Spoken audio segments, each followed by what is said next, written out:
Okay, welcome everybody. Thank you for coming along. Welcome back to anybody who was in the business studies session earlier, and hello to everybody who's new, who's just joined this session. Economics, so hopefully you're all in the right place.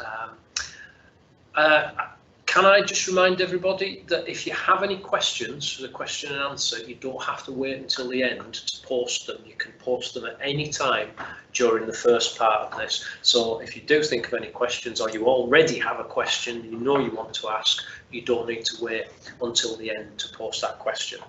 Anyway, good afternoon. My name's Carl, and I teach economics and business studies in the college, but this session is specifically about economics. I haven't always been a teacher. I've worked in industry before I went into teaching, and one of the places I worked was in the City of London in finance, in currency options. And one of the reasons I wanted to become an economics teacher is while I was down there, I realised how little people seem to know and understand and be able to explain about economics. And I'd say to people I worked with, why is that happening? And people would say, who cares, we're making money. And to me, not only did I want to understand things more myself, I wanted people to understand things more about economics, because people will try and give this picture of economics as this esoteric thing that's really difficult and complex, and actually it's not. And the problem is, if people don't understand about economics and what it is, it lets politicians and journalists and people get away with things. So understanding about economics and having a good grounding in economics is a really useful thing to have.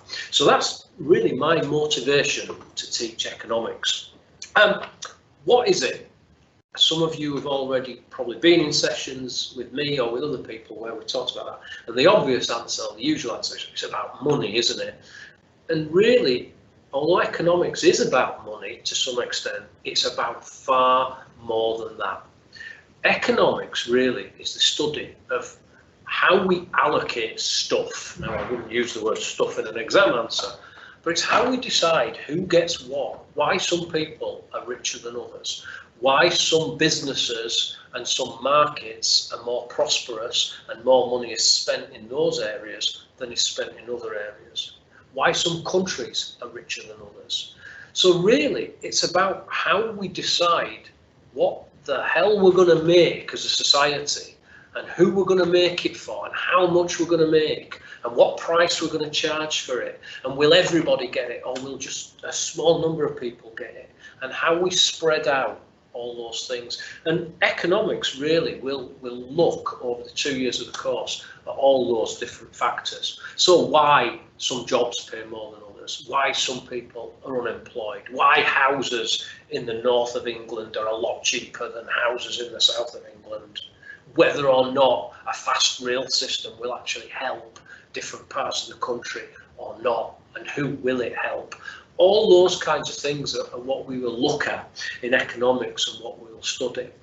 And really, from that, the most important thing you can bring to this course is an interest in news and current affairs and those things. You know, what are you interested in? Though, if you switch off the minute the news comes on the TV and you're not interested in it, then you are probably not going to be interested in an economics course. Having said that, you might start it and I might be able to spark that interest in those things off you. I would hope that I can. But that's the important stuff I need. I need you to want to understand what's going on in the country around you, and what's going on and why certain things are the way they are. And if you want to understand those things and you want to have tools to analyse those things and ways to analyse those things, that's the most important thing I need you to come to the course with. Economics has a big crossover, a big overlap with various different subjects. It has an overlap with things like politics. There's clearly an overlap with government and politics. Big overlap with sociology. Even has some overlap with religion, philosophy and ethics, our RPE course, because how we decide what is fair in society and equality in society, or whether or not we have a society that constantly competes with itself, is actually fundamental to economics. So those kinds of things that you might study in those other courses are really connected to what we do in economics. Economics, though, is probably the course that brings the combination of science and humanities together more so than most other courses, because you have to have that analytical scientific approach to things in economics, but you also have to understand about people and the psychology of people and what makes them tick, and how history has developed those things, and how different groups sociologically come together to combine those things. So I would have said it's a very good course for combining a more scientific and mathematical side to a more written and humanities side, and it's a really good course to combine those two skill sets and put them together. I wouldn't have expected you to have done economics before, although I know there is one school in the area that does GCSE economics.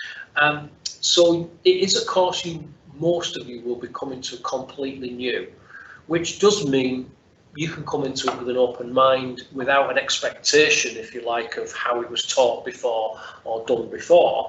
But it does mean that taking a bit of time to find out a little bit more about it is really useful and is really helpful. So over the summer, reading up in newspapers and news articles that have a more economics base to them is not a bad thing to do. I wouldn't say go away and read a textbook, but what I would say is go away and over the summer keep an eye on the news items, so about the government's budget, about free trade between countries, about how the United States trades with China, about how much we're going to spend on education. Those kinds of things are the kinds of things to read up on and get your head round over the summer, rather than go away and read a textbook. I think it's far more useful to do that. The course itself is all exam based. You will do 2 exams at the end of the first year, 3 exams at the end of the second year, and it's all entirely exam based. Exams are a combination of written questions and calculations, so it is important that you have both those skill sets. I will help you develop them, and I will work with you with those things, but you have to be aware that you are going to have to write some long essays, and you are going to have to make some fairly difficult calculations, but nothing above GCSE maths level. But I do like people to be confident with their maths for an economics course, a little bit more so than the business studies course. So really we're looking at 5 minimum for maths, but a comfortable 5 at least. You need to be able to be comfortable manipulating numbers and statistics for the economics course. And like I said, it is a course that brings together that more mathematical scientific side with the more written humanities side, and it is really a 50-50 combination of both those things. First year of the course is generally split into 2, where we look at what we call microeconomics, which is individual markets and individual businesses and industrial areas. So in that area, that part of the course, we might look at the why there's a shortage of houses in this country, or why we don't have enough people to pick fruit and vegetables, and what we can do about that. That's more about individual areas of the economy. We also look at what we call macroeconomics, which is the whole economy, which is everything. So the level of unemployment overall, the amount of spending we are making on the health service, whether or not that's enough, whether we need it to be more. If we do increase it, what are we going to spend it on specifically, and things like that. So that's the 2 sides on the first year of the course.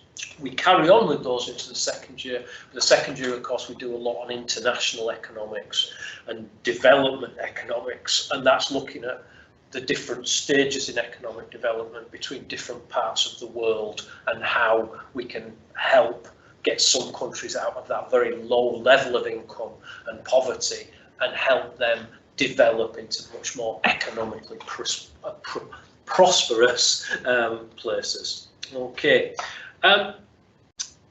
Why choose economics? Well, you know, I did say to you at the start, a lot of my motivation is I think it's so important is economics as a subject. I think it is such a fundamental subject to how our lives pan out in terms of the jobs that we do, in terms of our education, in terms of yours further down the line with your children's education, and how society moves forward and develops. So I think it's an absolutely fundamental subject for that.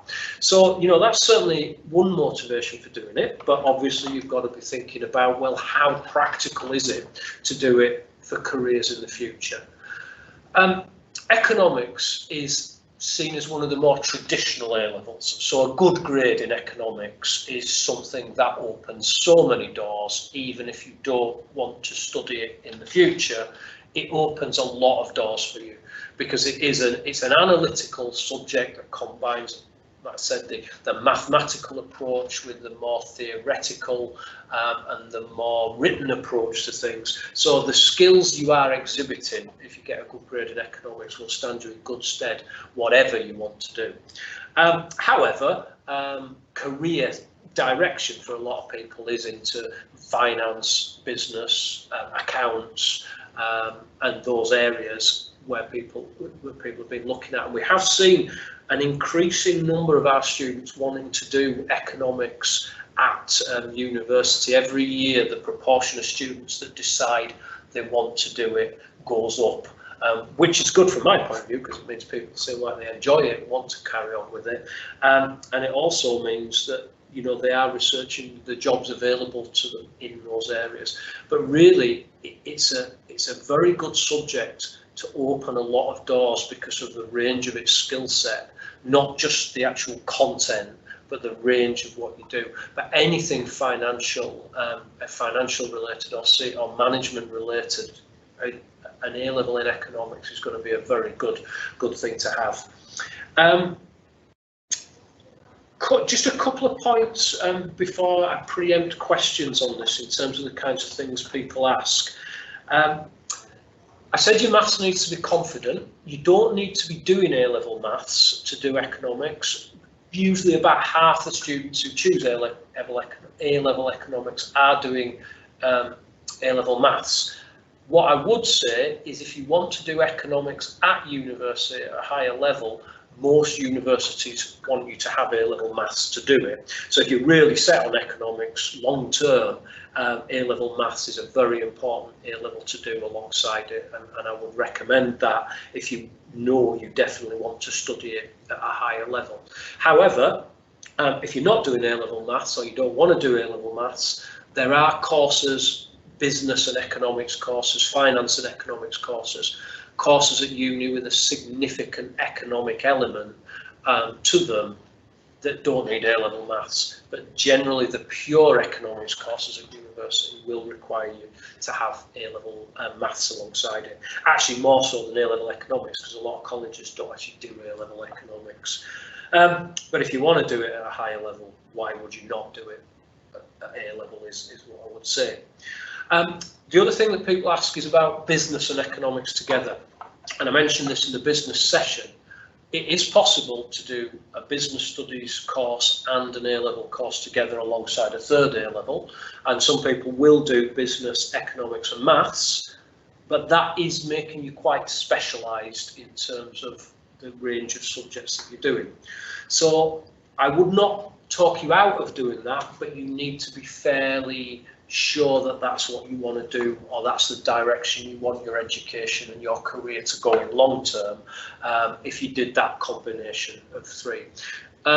Probably about half the students on the I know half the students on the economics course the last few years have also done business studies.